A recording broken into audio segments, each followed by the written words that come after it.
Bonsoir et bienvenue. C'est l'une des plus grandes voix de la musique au Sénégal, en Afrique et dans le monde que le point s'honore une nouvelle fois de recevoir la diva Coumba Gawlo, la diva à la carrière fabuleuse qui fête 40 ans de présence sur la scène musicale mondiale. À nouveau, elle fait l'honneur d'être là. Coumba Gawlo, bonsoir. Bonsoir, Gary. Merci beaucoup. C'est un saut dans le passé qu'on va effectuer ce soir pour revisiter un peu votre trajectoire artistique. Mais avant cela, vous allez nous parler un peu de cet événement qui représente l'actualité et qui consiste à célébrer votre 40 ans de vie artistique.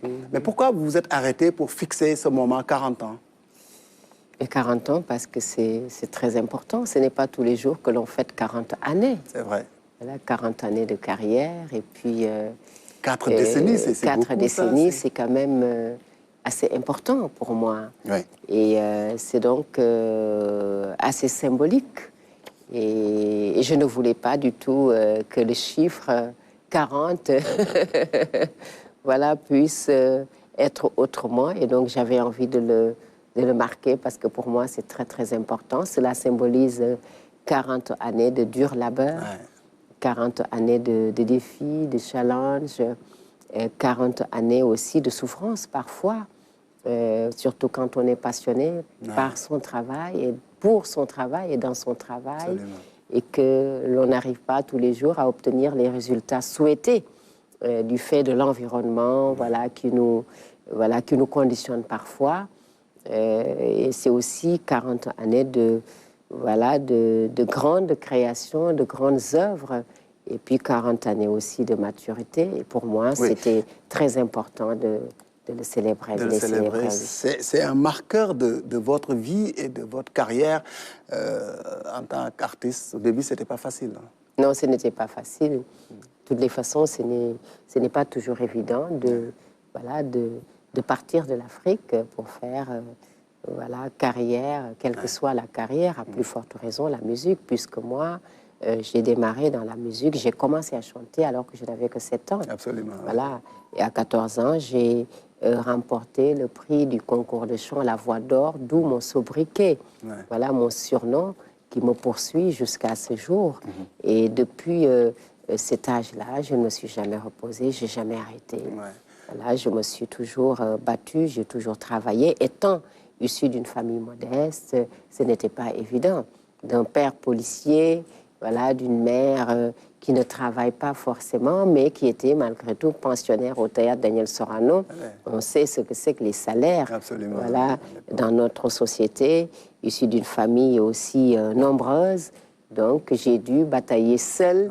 Vous étiez collégienne à l'époque déjà? J'étais collégienne. J'étais d'abord à l'école primaire, au camp Abdou Diassé, ensuite au lycée, et pour arriver maintenant, ensuite, par la suite, au collège.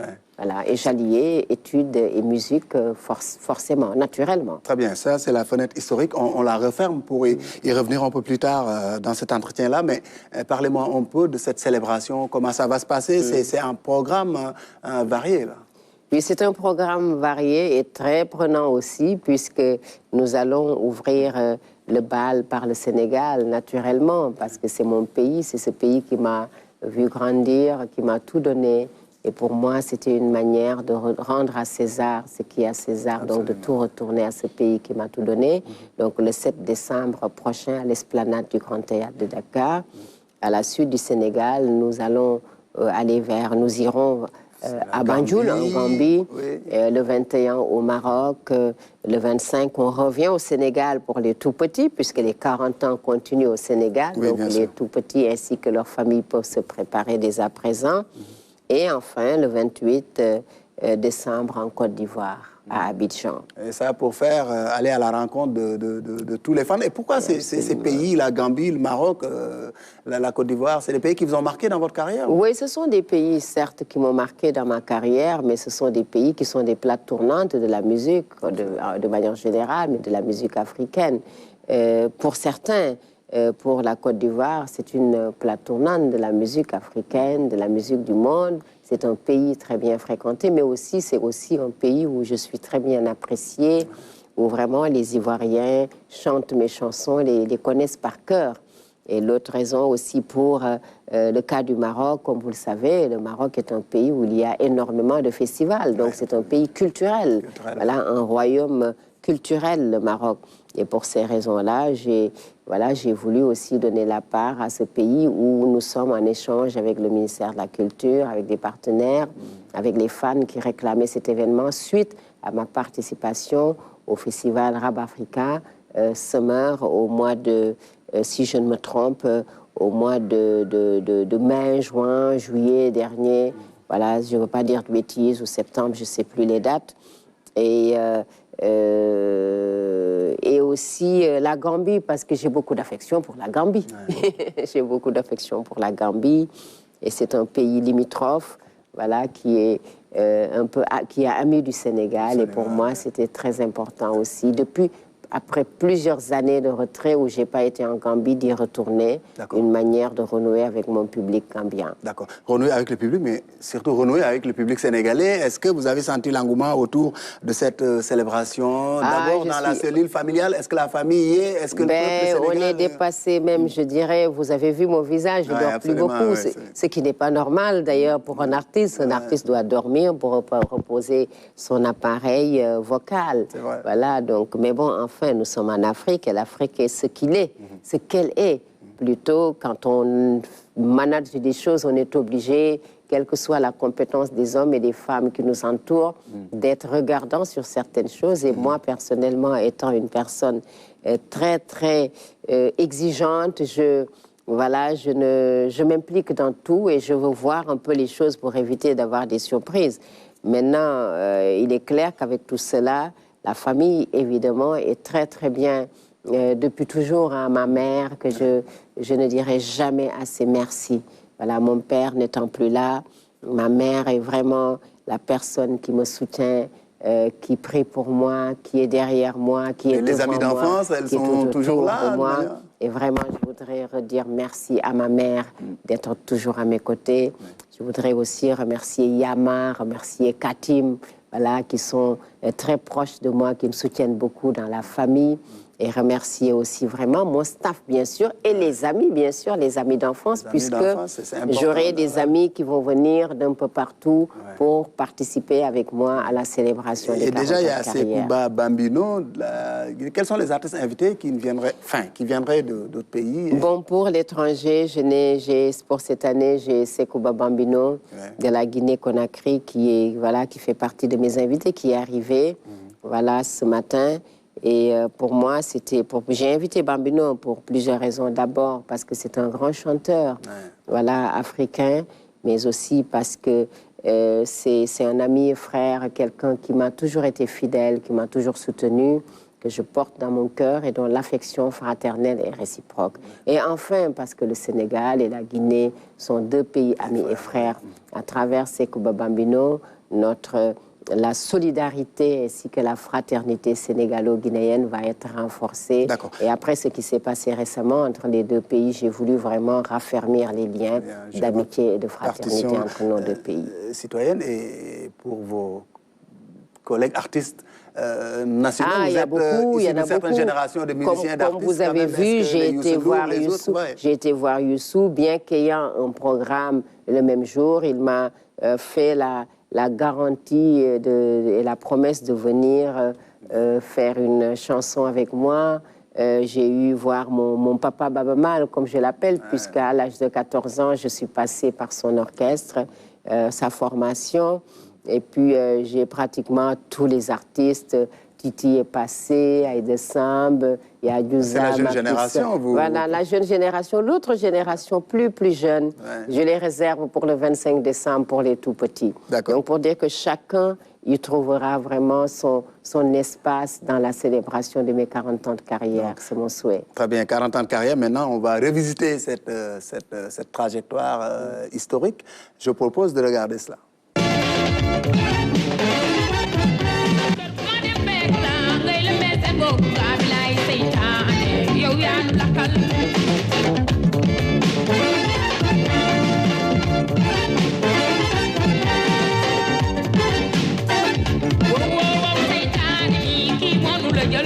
Kër ku ma dem fekk ko muy jaxase bokk Ablaye Seytaan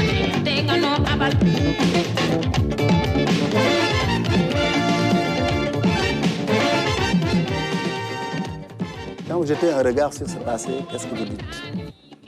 Cette chanson, qu'est-ce que ça vous rappelle? Que j'en ai fait du chemin, que j'en ai fait beaucoup, beaucoup de chemin. Du chemin qui n'a pas été facile du tout. Surtout quand on est issu, encore une fois, d'une famille modeste.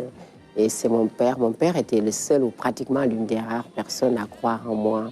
Il voyait en moi cette grande artiste africaine qui ferait le tour du monde et il me surnommait Mahalia Jackson. Il disait que je suis sa Mahalia Jackson. Il me disait, Mahalia Jackson est une grande et vieille chanteuse américaine de la génération de mon père. Et mon père me voyait à travers cette chanteuse que je ne connaissais pas, voilà, que j'ai finalement découvert grâce à mon père.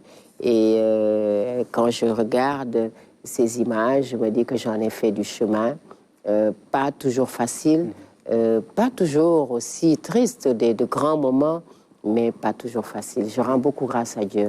Et cette chanson-là fait partie de vos chansons cultes. Hein. Il y aura Pata Pata après, il y aura Bim Bim. Ça, c'est des chansons. Celle-là, c'était ma première. Oui. Voilà, alors que je n'étais encore au collège. Voilà, je l'avais sortie, écrite par mon père. C'est votre père qui l'a écrite? C'est mon père qui l'a écrite. Ah, oui. Ouais. Mon père est auteur-compositeur. Ouais. Et comment vous viviez la renommée, la gloire qui entoure ces séquences-là quand on est un artiste à cet âge-là et qu'on soit pratiquement connu comme ça au niveau national, sous-régional? Cela ne m'a jamais... Au collège, à l'époque, comment ça se passait? Non, cela ne m'a jamais pris la tête. Moi, j'ai reçu une éducation, certainement c'est dû à l'éducation, à la dure, si je peux le dire ainsi, qui m'a été donnée par mon père, parce que mon père est policier. Étant militaire, il m'a élevé comme un militaire. Donc, il m'a appris l'humilité, il m'a appris à me remettre tout le temps en question, à rester focus, voilà, et garder la tête sur les épaules et les pieds sur terre.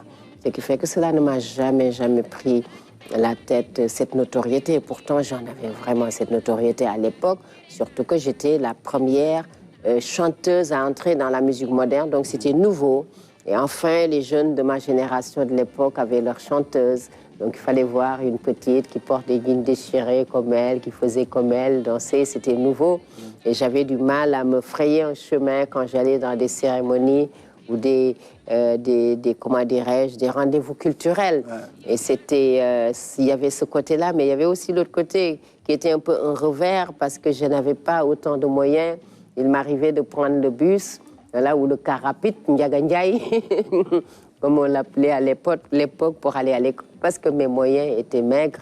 Et c'est là où c'était vraiment très, très, très difficile pour moi, parce que la veille, je sortais à la télévision, où mes chansons sortaient à la télévision, mon clip, où j'étais invitée par des animateurs de la RTS comme Feu Maguedouad dans Télévariété. Voilà, Khalil Gueye, tout ça. Et le lundi, je devais prendre le P5 pour aller à l'école à Padoua. Voilà, donc vous voyez un peu les deux extrémités. Voilà, star, adulé, mais qui prenait le car rapide parce que tout simplement, je n'avais pas les moyens d'avoir une voiture avec un chauffeur, oui, selon les exigences du métier. Avec le public, avec le pays réel. Mais oui, ça permettait. Moi, j'étais déjà en communion avec le pays réel parce que j'habitais dans la banlieue. Ouais.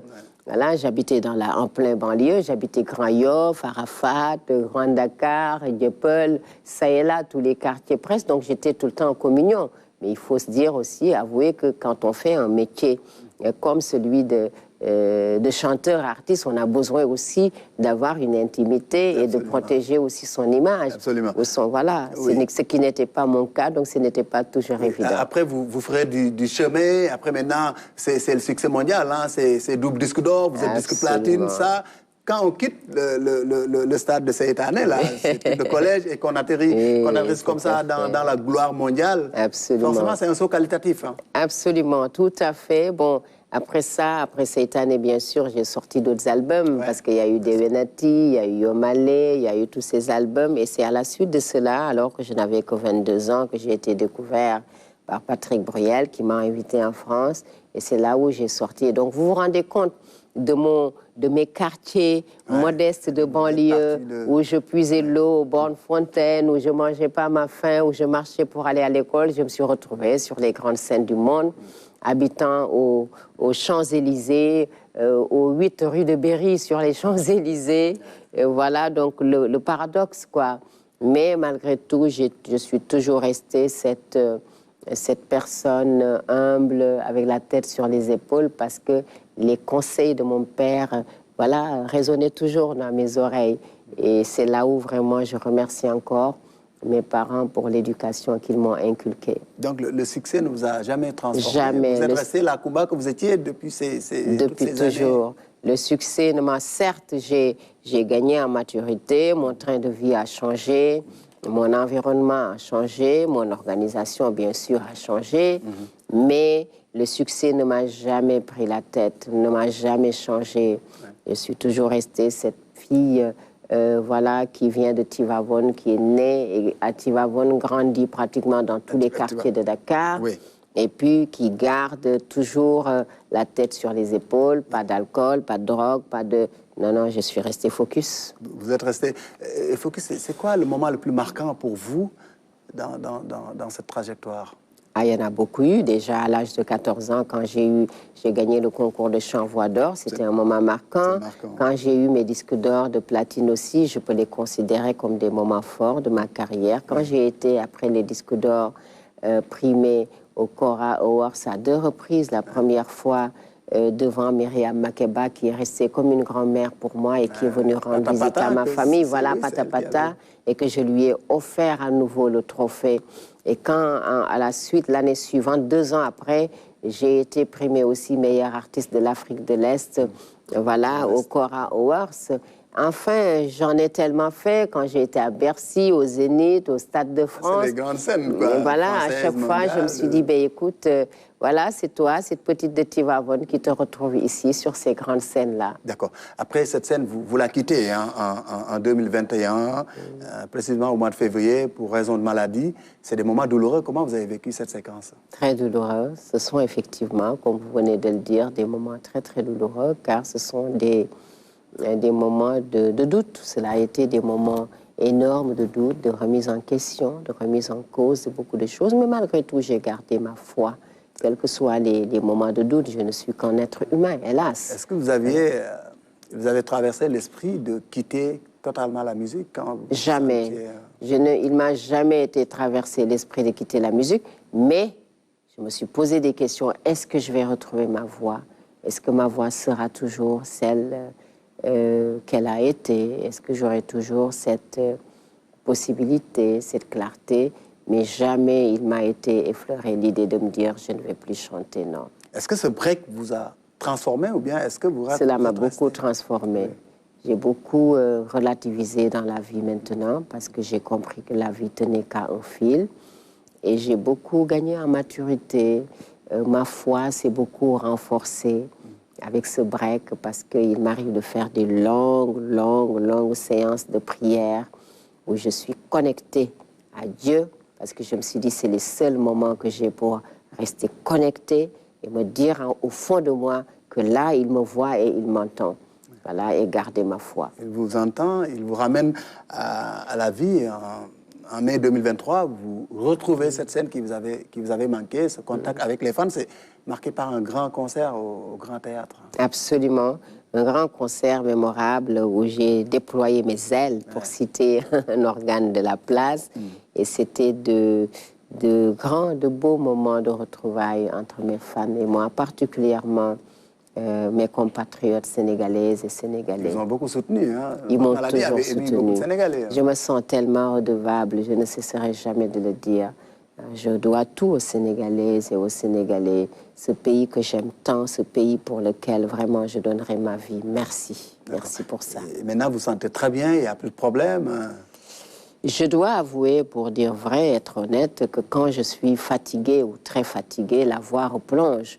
Voilà, vous savez, une opération de la voix, il faut être prudent parce que La voix, en temps normal, a des exigences. Parce que même en temps normal, quand vous êtes fatigué, vous n'êtes pas reposé, vous perdez la voix. On vous dit que vous avez la voix cassée.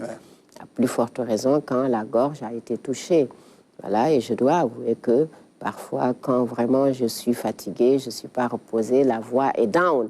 Et ça, quand ça arrive, ce sont des moments où je ne suis pas bien. D'accord. Dans votre carrière, vous vous êtes lancé dans les affaires aussi. Hein. Oui, je me suis lancée dans les affaires. J'ai créé le groupe de médias Go Média. J'ai créé l'association Lumière pour l'enfance, Kumbagaolo. Je mène des activités extraordinaires, beaucoup, même si ce n'est pas évident. Parce que, comme vous le savez, l'entrepreneuriat est très difficile en Afrique. Tout le monde n'a pas le même mood que vous, la même motivation. Ce n'est pas toujours évident, mais ça va, je me bats bien. Les affaires se portent bien, l'entreprise Oh, j'avoue à mon retour que c'était très difficile. À mon retour de la scène, après 3 années par là de maladie, cela a été très difficile. J'ai traversé des moments extrêmement difficiles, car tout ce que j'avais laissé, j'ai trouvé un peu, en vrille dans tous les sens. J'ai dû recommencer à zéro, j'ai dû retravailler encore dur pour quelqu'un qui a passé toute sa vie à travailler, à bâtir, je peux dire, comme un empire, même si c'est pas comparable à l'empire de Trump. Mais au moins, je me suis battue. Voilà, et j'ai fait quand même... quelque chose en place. Mettre quelque chose en place. Et quand je me rappelle, quand je partais en France pour me soigner, ma mère m'avait dit de tout fermer. Elle m'a dit, écoute, ferme tout, pense à ta santé, parce que quand tu vas revenir, tu risques de tout recommencer. J'ai dit, non, je ne vais pas tout fermer. Je ne vais pas tout fermer parce que c'est tout ce qui me reste. Vous allez continuer à entreprendre? J'ai continué dans la maladie à entreprendre et malgré tout, à mon retour, ça n'a servi à rien parce que j'ai vu que derrière moi, voilà, comme on dit, et c'est là où ça fait très mal parce que souvent, on dit en Afrique, tu peux compter sur personne. Et l'on dit souvent en Afrique, quand tu n'es pas là, chacun fait n'importe quoi. C'est dommage de l'entendre, mais parfois, on peut se dire que c'est la vérité. Moi, j'y crois pas trop, parce que moi, je suis un manager. Et je me dis, un manager doit déléguer, un manager doit responsabiliser des gens, responsabiliser, un manager doit pouvoir faire confiance à des gens dans la mesure où tu te dis qu'ils sont qualifiés et que vous les avez recrutés sur la base de leurs compétences. Voilà, l'on doit pouvoir leur faire confiance parce que rien que la musique, c'est un métier. L'autre domaine aussi, c'est un autre métier, que chacun fasse son job. Voilà, afin de me permettre de faire mon métier d'artiste. Voilà, mais si maintenant, je me rends compte que ceux qu'ils disent parfois n'ont pas tort, ça fait mal et c'est triste, d'autant plus que, d'autant plus que moi, c'est pas mon job, c'est les autres qui gagnent le salaire. Donc c'est à eux de le préserver. Voilà, moi, que ça marche, que ça marche pas. Aussi les jeunes, je continue mon travail de chanson et c'était pour aider. Dans la musique, mais je dois avouer que j'ai traversé des moments difficiles que je continue à essayer de relever parce qu'il faut tout reconstruire à zéro. D'accord. Reconstruire tout depuis le départ. Tout à zéro. Mais si vous... on vous a vu participer au dialogue national sous Macky Sall. On a vu vos appréciations pour ce nouveau régime. C'est des actes. Vous êtes très citoyen dans votre démarche. Vous répondez à l'appel de la République et de la patrie. Qu'est-ce qui fait nourrir en vous cette fibre patriotique? Mais parce que moi, le pays m'a tout donné. Le Sénégal m'a tout donné. Ce pays m'a tout donné. Moi, je suis une enfant comme... dirait l'autre, je suis une enfant de la balle. Voilà, moi, je suis une enfant du Sénégal.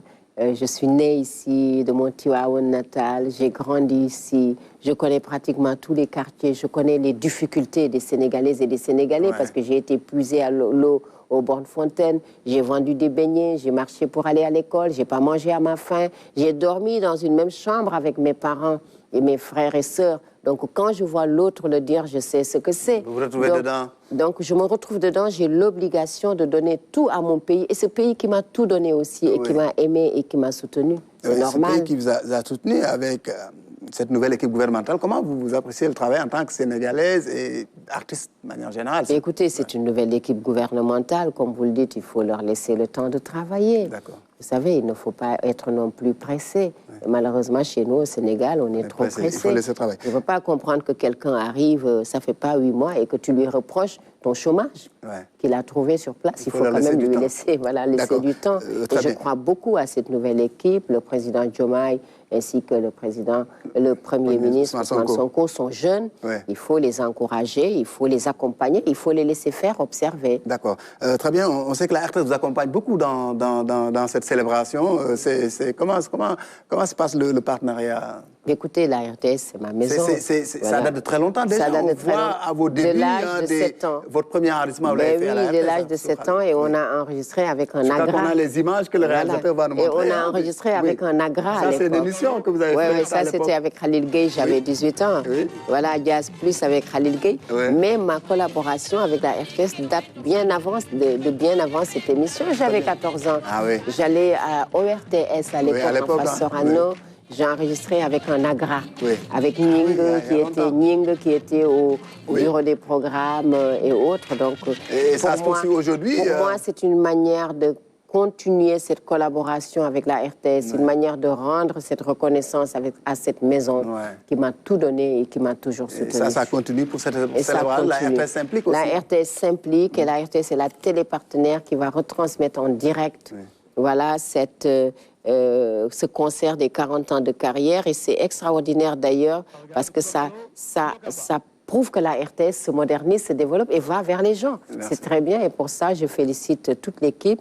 Je félicite le nouveau directeur général, mon frère et ami Papa Lénian. Je félicite aussi Pamadi Diop et son équipe, Ousmane Sy, ainsi que toute la direction, voilà, et toute l'équipe vraiment de la RTS. C'est bien, il faut sortir, il faut aller vers le peuple. Nous, on vous remercie, on vous souhaite plein succès pour ces 40 ans. Peut-être un dernier mot aux Sénégalais, aux fans qui vous attendent. Écoutez, remercier encore une fois, renouveler du fond du cœur mes remerciements à tout le peuple sénégalais, hommes et femmes, toutes couches confondues. Vous dire que j'ai grandi dans ce pays, je suis née ici, j'ai grandi ici, j'ai vécu ici et c'est ici que j'aimerais mourir, Inch'Allah. Et je vous remercie pour l'affection que vous m'avez toujours donnée, le soutien que vous m'avez toujours donné, tout le monde sans exception. Et merci à vous, Ngari, pour votre affection fraternelle et votre disponibilité à mon égard. Merci. Et je vous donne rendez-vous et j'insiste sur le fait qu'il faut venir très tôt. Mise en place 22h, début de show 23h. Mise en place 22h, début de show 23h. Donc, la cause est entendue. Voilà. Le point ce soir est fini. Rendez-vous mercredi prochain pour d'autres questions d'actualité.